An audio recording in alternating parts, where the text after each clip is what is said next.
And we're back, ladies and gentlemen. So that's the first thing. What do you think of the Venom movie that Sony's making? Are you gonna go watch that? I will watch it. I think choosing Tom Hardy, hell yes, because I love Tom Hardy. I think he's a great actor, and not just because of Bane. He's been in so many things: Mad Max, Inception, Dunkirk. He's great in all of those. I like the direction they're going, but I want to see Venom. We still haven't seen him, but you don't want to see him suck. Yeah, obviously. To be fair, after Spider-Man 3, how worse can it get? Really, how much worse can it get? Never say how much worse can it get. It can always get worse. Yeah, no, we could go into Barakapool territory. Never forget Barakapool. I don't know what that is. Deadpool in Origins. Oh. He's called Barakapool. Because he's got the two swords coming out. Oh, yeah. I get it now. Yeah, Barakapool. Yeah. And But I was also going to say, at the same time, they do need to heavily involve, because I haven't seen him, they need to heavily involve Spider-Man, because he is a key element of Venom's backstory in terms of how he gets the suit and why he bonds with it. If Spider-Man's not in it enough, that's really not going to make a lot of sense. Didn't they already kind of cover that in Spider-Man 3, though? Different thingamajig. Remember, this is different universe, different story. Yeah. And the second thing I was going to ask is, what do you think of the Han Solo anthology film, Solo: A Star Wars Story? I think it's going to be cool. Again, I like these individual, like Rogue One Star Wars stories, because they look at things from a different perspective and have different tones. Like, Rogue One was much more of a war film, and I really liked it because of that. So, Solo, I think, will be just more of an independent, maybe like thriller type thing rather than sci-fi fantasy. So, I look forward to that. I look forward to exploring more of the Star Wars universe outside of just the typical Star Wars story. So, I look forward to Solo. Again, going back to what I just said, seeing that thing, what he did with the Millennium Falcon in the trailer, what he did with that TIE fighter, and what he redirected the trajectory of the flight pattern of that TIE fighter into an asteroid, I really want to see you get to the series. Yeah, it just keeps building. You can't do that in the game, but come on, for what it is, that would be amazing. Very true. Yeah, it's just, for me, I know this is very unoriginal, but for me, what Star Wars stories that I really want them to make is a Darth Vader one, where Darth Vader just absolutely destroys a ton of people all at once. I really just want to see Darth Vader, absolutely obliterate everything in his past, because the only time I've ever seen him do that on the big screen is Rogue One. Yeah, and we need to have more moments like that. Please, Disney, make it. It's true, because in the comics, there's this one amazing bit where Darth Vader, fights 1,000 stormtroopers and wins without trying. Because of the limited, because of how limited, even though special effect wise the original trilogy is great, they were limited on how much they could do with fight scenes and stunts. So Darth Vader couldn't really show off the full extent of his powers, whereas as we saw with Rogue One, now that technology is advanced, we have an idea of what he can do, and we just need more of that. Because Darth Vader's just amazing. And that's because I remember completely makes up from what happened in Episode 3, and the only line they gave him. Yeah, yeah, literally. Anything that, if you didn't like Darth Vader in Episode 3, don't worry, Rogue One acts like it's all just a bad memory. And that moment. Oh shit, Darth Vader's coming towards me. Let me out! Yeah, that scene was just so well done. Even the acting in it was brilliant, because, the stormtroopers looked like they were genuinely terrified. And I was like, yes, they really... The scene was just shot so well. Yeah. I'm like, every time I see, think of, Revenge of the Sith. God damn it, I'm a Star Wars fan. I should know these things. And this guy's the green unit. I'm a green unit. Yeah. So yeah, as he's on the stairs, I was gonna make a joke about this anyway. As he's on the stairs, it's like, I have the high ground. Then the action is like, this isn't Star Wars. You still suck. It's like, you underestimate my inverse weapon. I hate you. You were the chosen one. And that ride just got wrecked by the Hector. No, Hector heard Star Wars prequels, got really fucking angry. He's just getting Jar Jar Binks flashbacks. Let's see how good it is. It's a really good one. See? If he had gone defense, that would have been even better. It would, but considering he got res of all things, that's impressive. Again, this is the res growth run. I don't know why, but it is.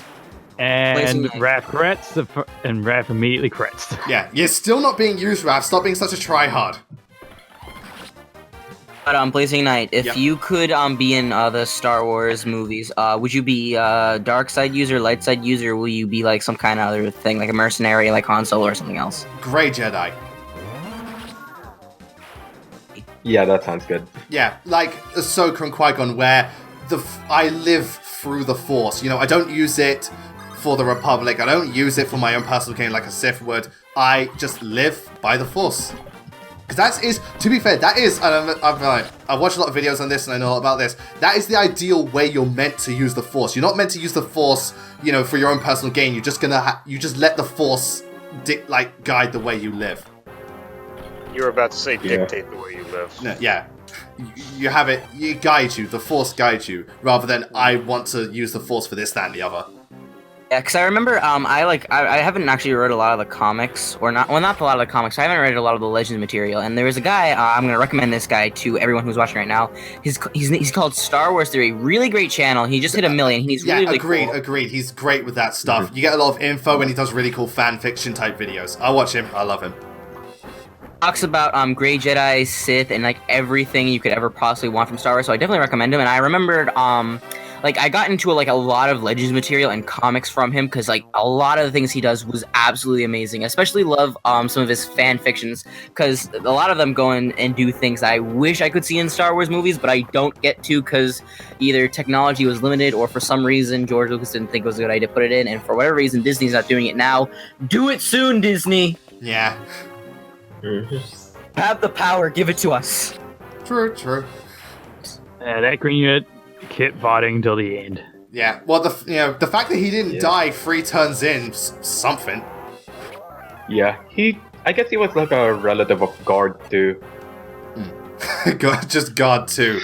You know, I can't wait for a Fire Emblem game where you've got a defense mission and the green units are really, they're really fucking good. Actually, there is technically one. Does anyone remember Radiant Dawn? You know that 313 Archer? Pardon?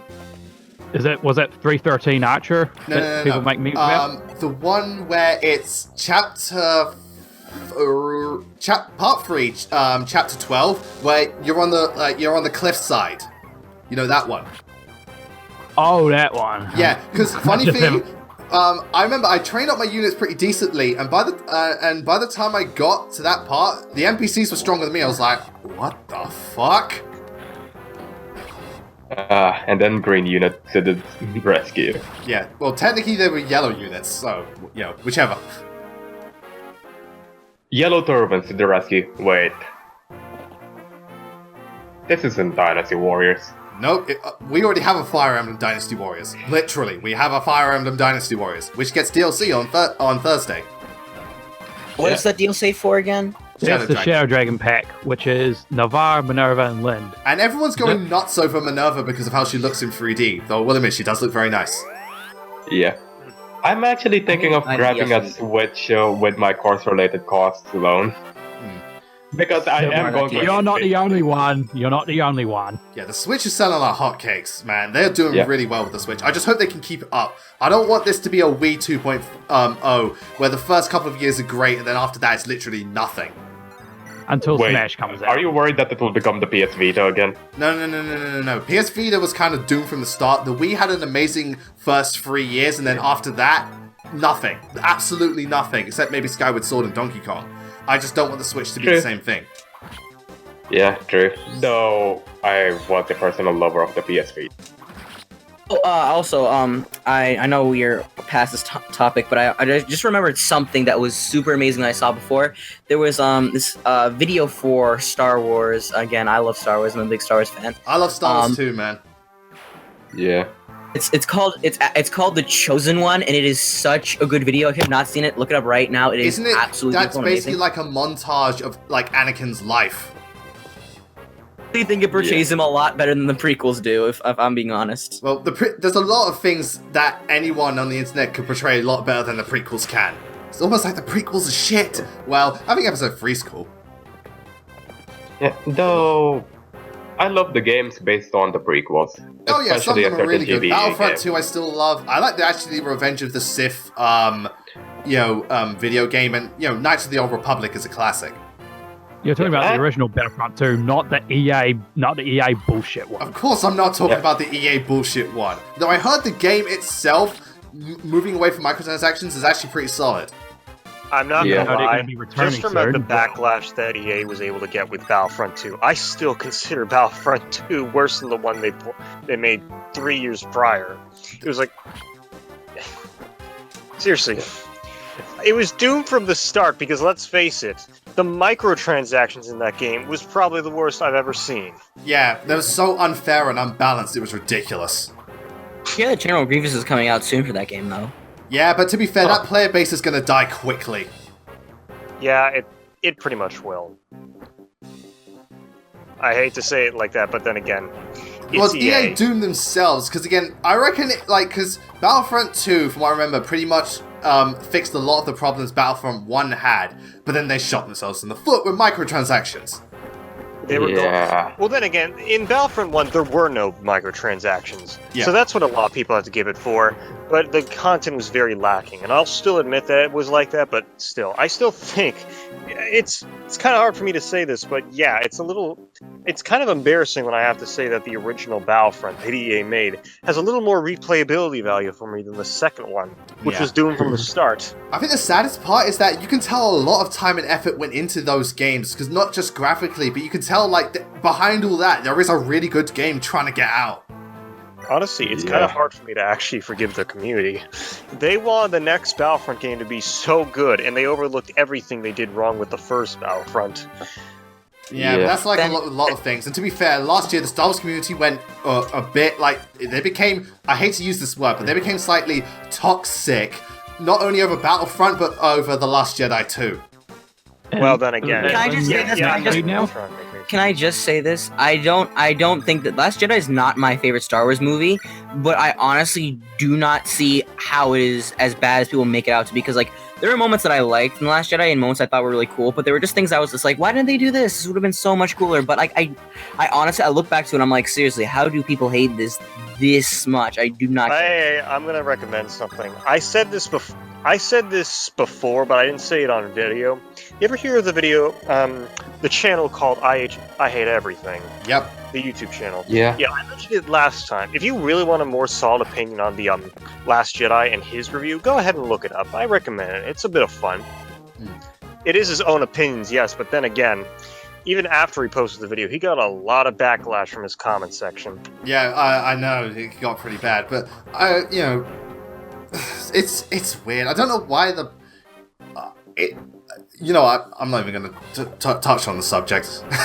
I mean, let's be honest here. Fan base and communities can be really, really, really toxic if they really want to be. Certain incidents that happen when people vote for Camilla. Let's not bring that back up again. Yeah. Well, it's just dead. And I think Johnny's view on fan bases, some call me Johnny, is the exact same as mine. And I couldn't agree with him more. Any fan base can be great, provided they're not being dicks to each other. It's just at certain points, they feel like being massive dicks. I can tell you you highly admire the guy. Of course I admire the guy. I mean, your Let's Play channel, the title card that's red, which I know is supposed to be your cape for your avatar. Yeah, it's based on Batman the Animated Series. Yes, it's based on that, but it almost looks eerily identical to the some Call Me Johnny's Let's Play on SGB. Look at them next time. Yeah, some people have said that. It's true. It's just because of the type of the shape and the layout. But hey, it works. I could evolve one day, but then again, I don't know what I was going to go on about. It's actually, there's one other video that I actually would recommend to a lot of people. It's a Hishi from How It Should Have Ended, The Last Jedi, and I think it's so actually funny because there's so many things that they do that I actually think, this would actually be pretty cool if it was in the movie. Yeah, it's true. Raph, we get it. You're trying to be useful, but you're not being used. Yeah, no, Raph. We're waiting for Louise. And even then, I don't know how much I'm going to use Louise. Yeah. No, just using Louise will get favorites from Mangs or something. Well, it's just because Louise is the best archer in this game, and I haven't used her yet, so why not? True. And I like Louise. Louise is cool. I don't really use her that much. Again, Blazing Sword Archer, not surprised. Well, then again, I really just don't find any use for her. In fact, she's just to me, I just find a little more use out of Pent, mainly because he can actually attack at both long and short Pent's range. way better than Louise. Pent is, I think next to Marcus, Pent's like the best unit in this game. Again, I'm not 100% sure, but he's definitely one of the top 5. Oh yeah, here's a random question. Blaze, you're a fan of the Fate series, correct? I enjoy this. Some of them. I do. Yeah. Yeah. I was going to ask, have you ever found it weird that most of the archers we got in the anime don't mainly use bows?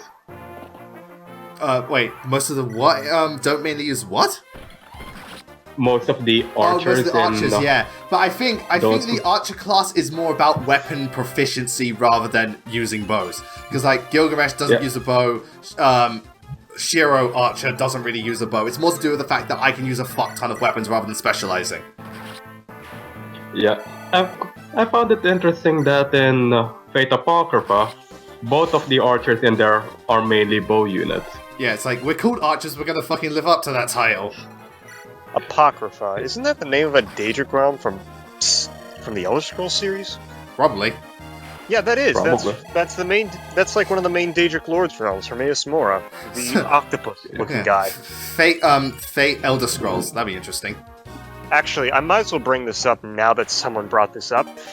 I remember in one of the last episodes you posted that you said someone said something about the significance of the Fire Emblem. Yep. I'm just going to say this: the significance of the Elder Scrolls, depending on which game you're in, is almost identical to the Fire Emblem. What? So some games it's like literally a trinket, and other ones it's really important. Yeah. Elder Scrolls V Skyrim. I wouldn't spoil this, but in Elder Scrolls V Skyrim, it is actually used as a main tool, and it actually is used to go into the past, and it is in plot important. So it's important in that game, and its DLC, Dawnguard. You actually get 3 different Elder Scrolls in there as well.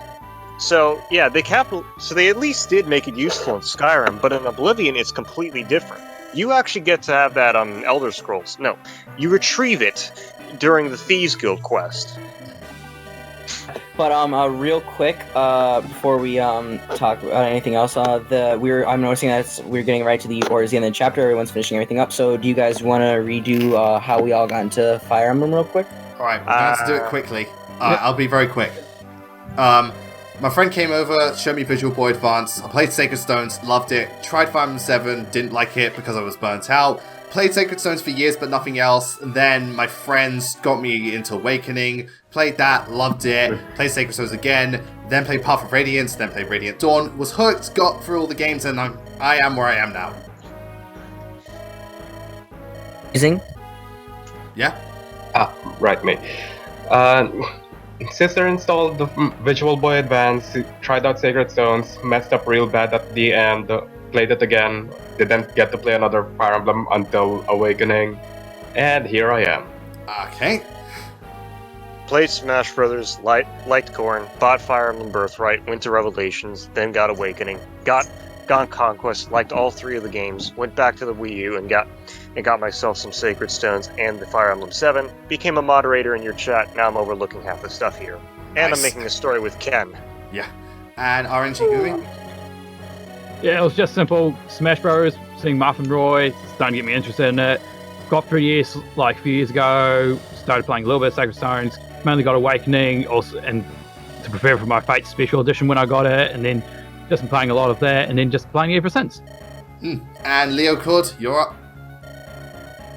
Right. And by the way, you can just call me Leo. It's just easier. And the way I got it, my brother gave me his Game Boy one day. He gave me all his Game Boy games. It was really cool. One of the games was a tactical RPG game. I didn't know which one it was. Don't ask. I don't remember. But eventually, someday I lost it because I lose everything. And then I saw Pokemon Conquest come out, and I wanted to play that because I was thinking about tactical RPG games like that again.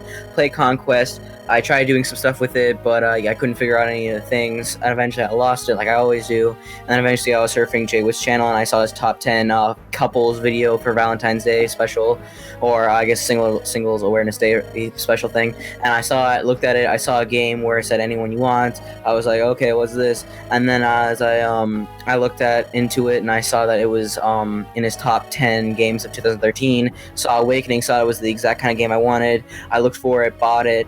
at GameStop. I played it, absolutely loved the game. My friend Jesse told me more about another Fire Emblem game coming out, which I could not wait to play because I really wanted to play it. Played Fates, then played Fates, Birth, Conquest, then Birthright, then Revelations. Then I wanted to know more about Fire Emblem, which led me to Blazing Knights channel, which led me learning more about past Fire Emblem games, and then got me to play Blazing Sword, Sacred Stones, and Binding Blade in like,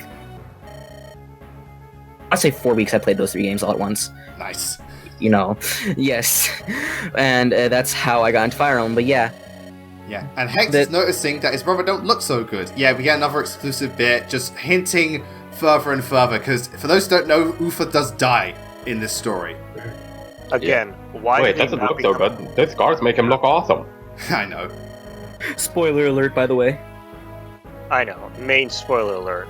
But that would have been so cool to have him as like a morph. Yeah, it would be. That and Elbert too. Maybe in the remake they'll follow up on it. Heck, if they Like, really make wanted to them- stretch it out, just add Lynn's parents. It would make no sense, but it would still fucking hurt her. Yeah, very true.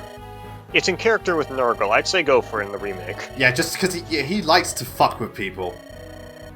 No, what would be an amazing attention to detail? What if any units that died on your playthrough came back to fight you?